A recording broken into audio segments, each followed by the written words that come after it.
Word of Life for March 2026. Get up and do not be afraid. From Matthew's Gospel, chapter 17, verse 7. Jesus climbed a high mountain with Peter, James, and John, and from there the disciples saw the glory of their Master and heard the voice of the Father, who recognized him as his Son. This was an extraordinary experience. Being face to face with God allowed his creatures to know him in his splendor. The disciples were afraid and fell to the ground, but Jesus touched them and said, "Get up and don't be afraid." The verb to get up is the same one often used in the Gospel in reference to the resurrection, just as "do not be afraid" are the first words that the risen Lord addressed to the women at the empty tomb after having greeted them. Jesus' strong and clear words on this occasion are a decisive invitation to enter into a new life which the disciples were able to experience through the touch of his hand. We too are sometimes held back by our fears and weighed down by life's trials and situations that seem to have no solution. When this happens, we cannot rely solely on our own strength if we want to rediscover the enthusiasm and momentum of witnessing to our faith.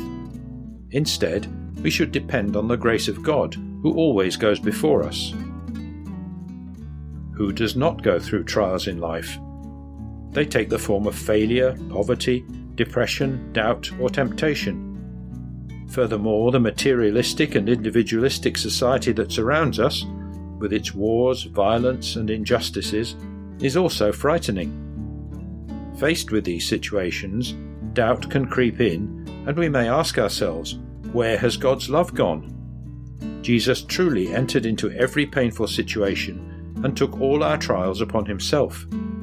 He is love, and it is love that drives out all fear. Every time we are assailed by fear or suffocated by pain, we can recognize the true reality hidden within it.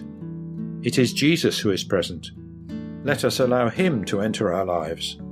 And then let us continue to live as God wants us to do by focusing upon loving our neighbor.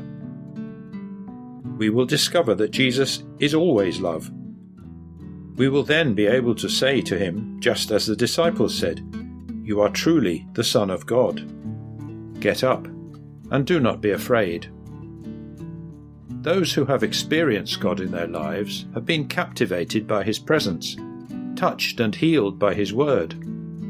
Sometimes the witness of a Christian community accompanies us on this divine adventure and gives us the courage to get up again, to step outside ourselves and resume our journey with Jesus and with our brothers and sisters. Let's read the testimony of a young Syrian woman. At the end of last year, my country went through a very difficult time. My city was hit by a wave of chaos and fear.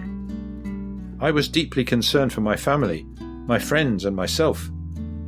In the midst of so much uncertainty, I tried to remain steadfast in my hope in God and to stay strong, despite everything that was happening.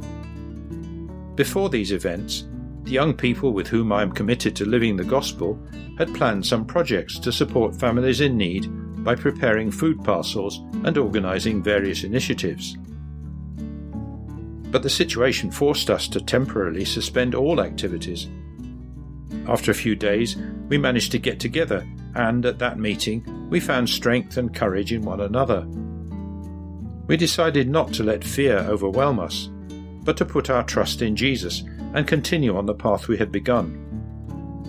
Thanks to the faith we shared among us, we were able to help more than 40 families who were in real need of support. In the midst of these difficulties, we felt that, thanks to God's love and our unity, we could really make a difference. Get up and do not be afraid. After climbing the mountain with Jesus to meet God and hear his voice, we can also descend with him, to return to the plain, where we meet so many brothers and sisters weighed down by fatigue, illness, injustice, ignorance, poverty, both material and spiritual. Even as a Christian community, we may suffer and feel lost, but this word urges us to set out together, to bring everyone the fruits of that experience with God by sharing the graces we have received.